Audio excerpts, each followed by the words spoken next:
modern corporation has grown out of the industrial age. The industrial age began in 1712 when an Englishman named Thomas Newcomen invented a steam-driven pump to pump water out of the English coal mines so the English coal miners could get it more coal to mine rather than hauling buckets of water out of the mine. It was all about productivity, more coal per man hour. That was the dawn of the industrial age, and then it became more steel per man hour, more textiles per man hour, more automobiles per man hour, and today it's more chips per man hour, more gizmos per man hour. The system is basically the same, producing more sophisticated products today.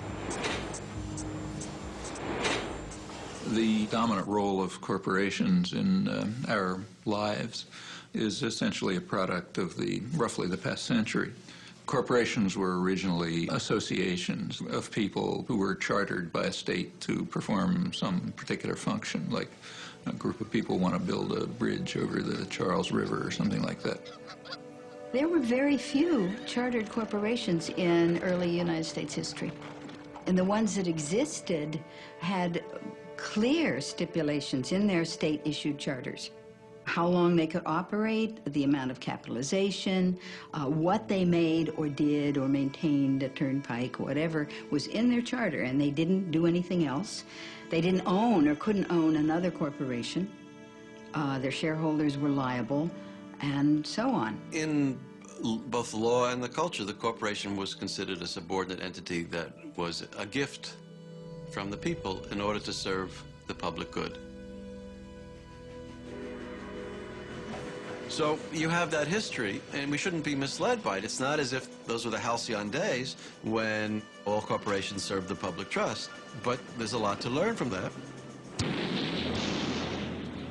The Civil War and the Industrial Revolution created enormous growth in corporations. And so there was an explosion of railroads who got large federal subsidies of land, banking, heavy manufacturing, and corporate lawyers a century and a half ago realized they needed more power to operate and wanted to remove some of the constraints that had historically been placed on the corporate form.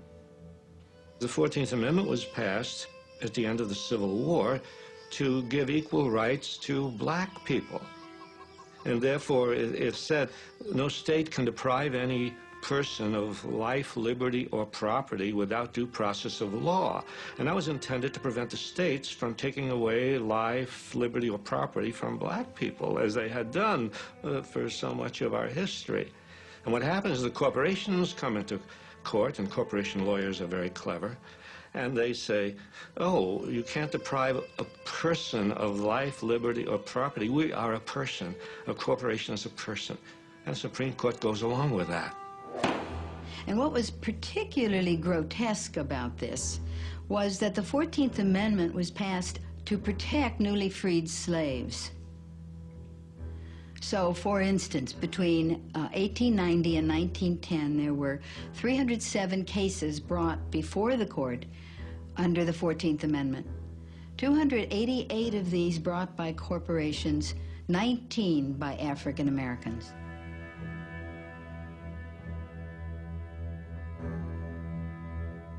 $600,000 people were killed to get rights for people. And then with strokes of the pen over the next 30 years, judges applied those rights to capital and property while stripping them from people.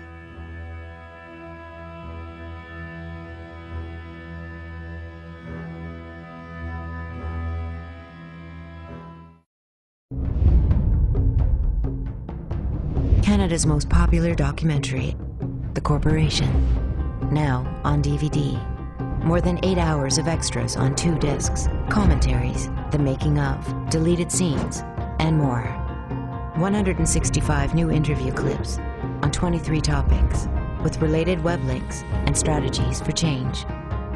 Special offers at thecorporation.com. May cause social change. World domination not included.